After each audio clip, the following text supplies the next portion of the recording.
Muito antes do cinema e da televisão serem inventados, já no século XIX, diversas obras literárias popularizavam e traziam questionamentos a respeito da ciência e sua ética. É considerado que o gênero ficção científica nasceu com a publicação do romance gótico Frankenstein, de Mary Shelley, lançado em 1818.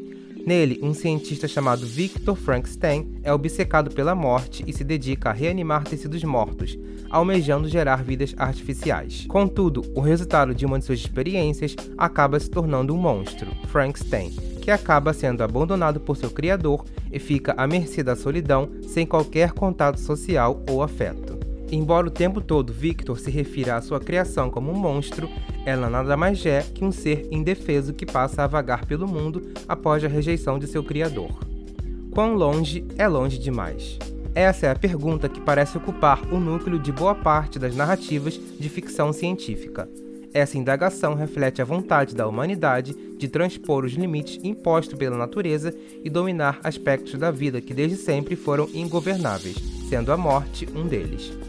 Fazendo um grande salto para o início do século XXI, temos O Clone, telenovela lançada em outubro de 2001, com autoria de Glória Pérez. A autora, já naquela época, poderia ser considerada a Júlia Verne da teledramaturgia, já que previu algumas tecnologias em suas tramas anteriores, como Barriga de Aluguel, de 1990, e Explode Coração, de 95.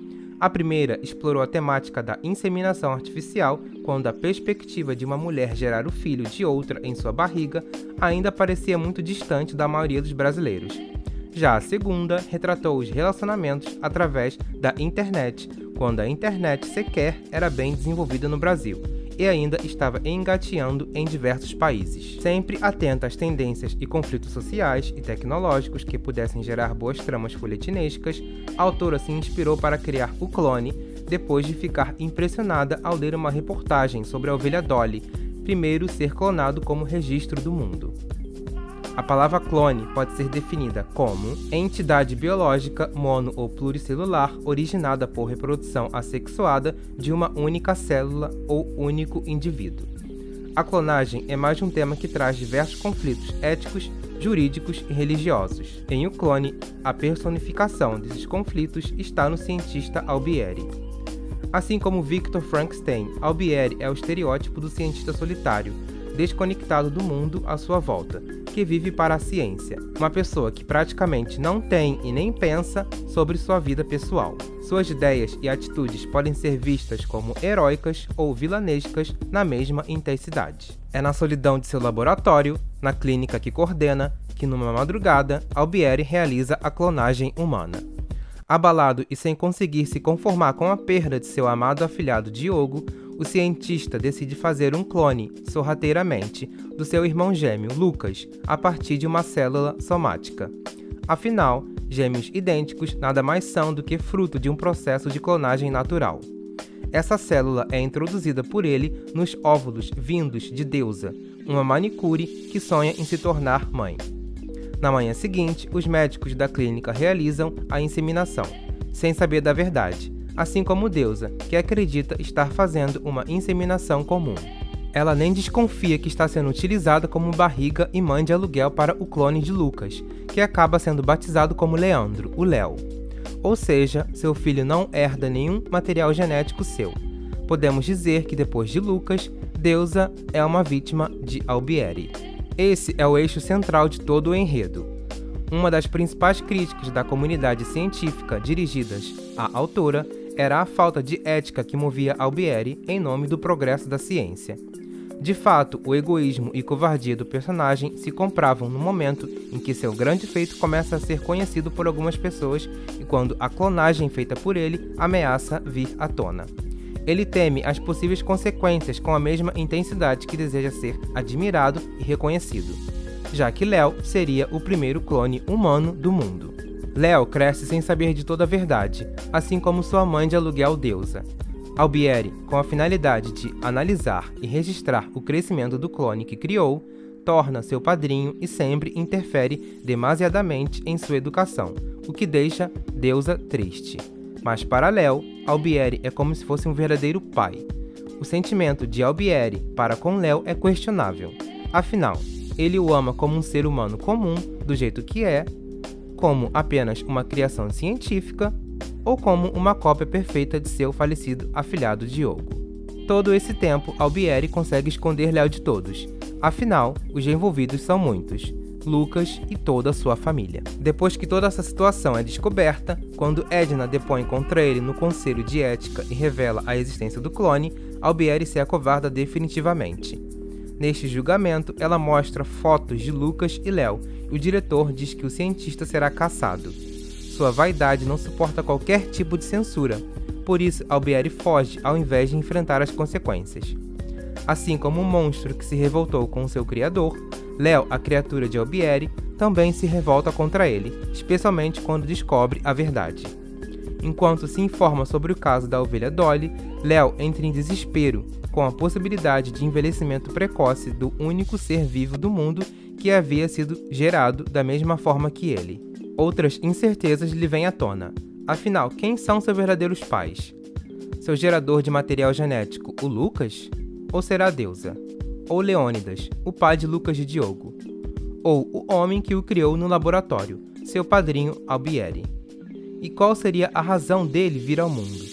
Seria apenas para ser uma cópia de outro ser? Essas questões existenciais lhe afligem. Na reta final da novela, Deusa e Leônidas, o pai de Lucas e Diogo, brigam na justiça para saber quem é o verdadeiro, entre aspas, responsável pelo rapaz. No fim, tanto Deusa quanto Leônidas são considerados pais de Léo, visto que é impossível negar a maternidade de Deusa e a paternidade genética de Leônidas. Outro elemento importante é a temática do duplo, que também é bastante explorada. Figura recorrente nas narrativas fantásticas, o mito do duplo costuma despertar inúmeras reflexões, dúvidas e conflitos, justamente por estar relacionado às questões de ordem ontológica, de personalidade, identidade e posição do homem frente ao mundo. Além disso, o duplo está frequentemente associado à ânsia da criatura por se tornar criador, ou o homem por se tornar Deus. Já nos primeiros capítulos, antes do nascimento do clone, o mito do duplo fica evidente na relação entre os gêmeos Lucas e Diogo. Ambos têm personalidades totalmente opostas. Diogo é extrovertido, impulsivo e confiante. Lucas é tímido, distraído e gentil. Com a morte de Diogo, Lucas chega a afirmar que todos, secretamente, desejavam que ele tivesse morrido no lugar do irmão. É a partir dessa morte que ele abre mão de seus planos e passa a tentar ocupar o lugar do irmão, tentando se parecer ao máximo com ele, embora sempre tenha tentado se diferenciar. É a típica figura do duplo, mais tarde enfatizada pelo surgimento de sua cópia, o clone Léo, que para Leônidas e Dalva trata-se da volta do falecido Diogo. Todas as atividades que Léo, o clone, realiza, assim como as pessoas de quem se aproxima, estão de alguma forma ligadas a Lucas, inclusive sua paixão pela Jade, a protagonista da novela.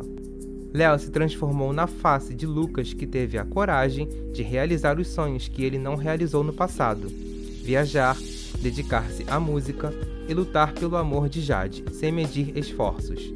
Léo praticamente não tem escolhas, apenas repete a vida de Lucas, sendo o seu oposto melhorado, idealizado. Após perder o amor de Jade, ele vai atrás de seu criador, Albieri, a quem sempre chamou de pai, e sintetiza todo o drama da falta de um lugar no mundo e de sua identidade própria. Ele enxerga em Albieri a única pessoa que pode lhe proporcionar essas coisas. No desfecho, Albieri não vira as costas para sua criatura.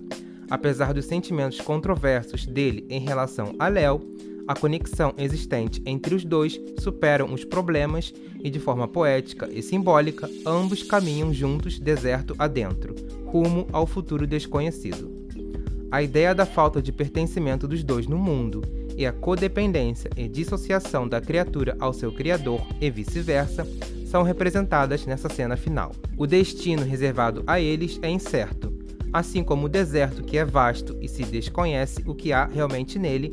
O desenvolvimento da ciência mexe com o desconhecido. Mais do que proporcionar respostas certas, esse final, acima de tudo, estimula o público a se questionar: qual a verdadeira essência do ser humano? Se você chegou até o final desse vídeo, espero que vocês tenham gostado. Se você curte esse conteúdo desse estilo, sobre especificamente novelas, dê um curta nesse vídeo e, lógico, se inscreva no meu canal.